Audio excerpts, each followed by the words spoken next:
Welcome, my name is Kai. I bring you weekly German AFV content in 1/35 scale here on YouTube, and I have a new project I would like to share with you. I'm a huge fan of the vehicles developed by Porsche. This does not only make me a very lonely person, no, it allows me to do a full conversion of this Hobby Boss vehicle using my 3D printer. I would like to talk you through the complete process of building the vehicle out of the box and then converting it, conveying as much of the experience I had building this one onto you for your project or for your insight of what's possible with this technology. Let's get into it. Let me give you guys a review so you can actually build this kit with confidence. That's the VK3001P, that's the Versuchskraftfahrzeug 30.01 Porsche. That's a 30-ton class testing vehicle. 01 was the project. In this case, that's the Tiger Tank, if you question yourself, and the whole thing built by Porsche. The color callouts are accurately calling a gray vehicle. We have a lot of photographs backing this up, and research is quite done well in the last years. The whole molding is relatively new. It's from 2018. There's nothing recycled but the tracks. Yeah, that's a topic by its own.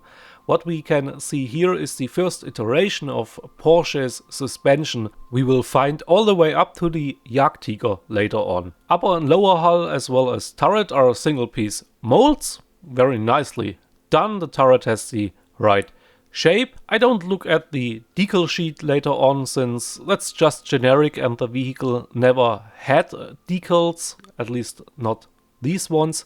The photo etch sheet was achievable for me, but let's talk about the antenna socket first. I have to remove it right away and don't want to distract you later on in the video. That's because I have to scan the mold or have to scan the workpiece and photograph it, and it's just getting in the way. That was quite a project getting the whole thing the way it looks now, but video makes everything short and easy, I guess. Let's have a look at the sprue. I don't know, that's 2018, and with Tacom and Mini Art lately built in the mind, it looks crisp, it looks good, but still I think it's a little bit a downgrade and could be better. The overall fit was not the greatest. Some of the tolerances were quite hard to adjust fitting to each other, but in the end it goes together fairly well. That's a low part count vehicle that will build into a nice model independent of skills or experience. The cupola is a very early version. I keep this stashed away for a later project. The only downer is the gun. That's molded off-center and has a large gap on the muzzle brake.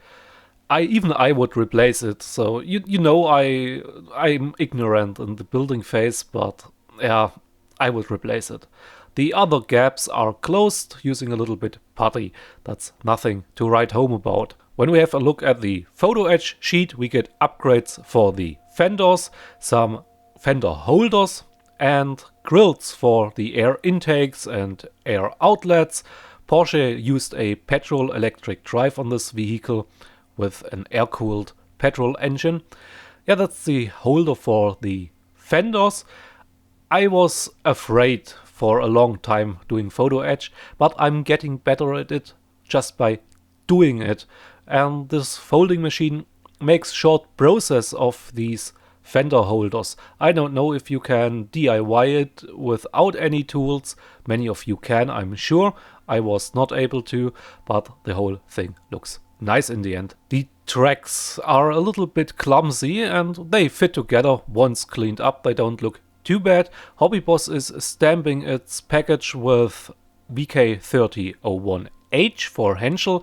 That would be correctly since the tracks were dictated by the Army Ordonace Department, but compared to the Trumpeter single-link workable tracks, they are not compatible. Trumpeter uses a wider sprocket and the spacing is not exactly the same, so I don't know if this would even be possible to adjust or if it turns into a large project to use these ones. In the end I was able to deal with the Hobby Boss once, but that's a little bit on the side of things.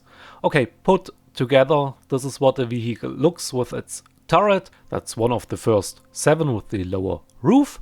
But now let's actually introduce you to my project and let's see how the vehicle actually could have looked like or looked like. So I went through the effort redesigning the complete main deck, including the simulation, weight, turret and the lid, of course, for this vehicle to match the original one. Of course I designed it specially for resin printing for the use of my Photon S from Anycubic. I use this mainly for figure printing, but it was interesting to see how it holds up when less organic shapes are required. I printed mostly at 0.05mm layer height at angles between 30 and 45 degrees, and the result is what is currently possible with the technology we have at hand, resolving about 2/10 in a millimeter from the finest details I got here. Of course the whole thing was based on a lot of reference materials I have. Der andere Tiger, that's the best book currently available, shining a new light on the Tiger development in general and this Porsche one in specific. A good example is the turret ring diameter. Hobby Boss went for measurements from the early drawings of Porsche developing its own turret. Later Krupp came up with the turret design we know and Hobby Boss delivers, but the ring diameter dropped from 2 meter to 1.90 meter, so I had to correct this in order to line up all the features. But some of the measurements had to be driven by the ratios we can see on the images. This side vent cover, for example. I have no good measurements, but I still believe Hobby Boss is off by about 3mm from looking at pictures and calculating the length ratios by it. Now, when we want to start converting it, the front plate has to go, the turret has to go, and all of the side covers, the photo etched parts that are really nice and beautiful, but they have to go as well. Yes, all of them. A nice thing is we get a rear compartment on the engine deck. This is represented on some photographs of the original one. This firewall is a really good addition. I'm thankful for Hobby Boss including this.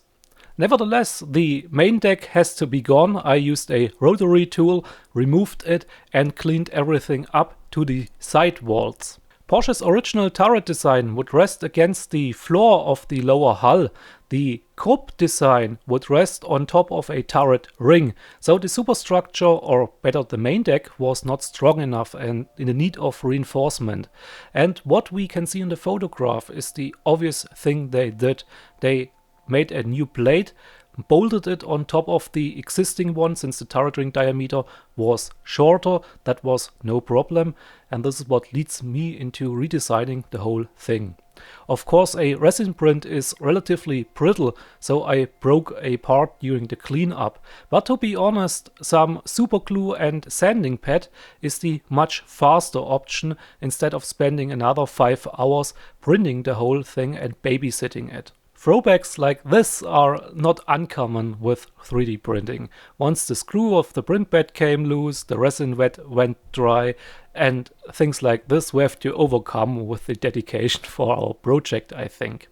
Yeah, I was able now to glue the whole deck on top of the hull again, and I chose to print this specific piece in 2 parts. This gap in the middle solves the problem of eating up all the tolerances we have by printing and curing it and maybe measuring and cleaning up.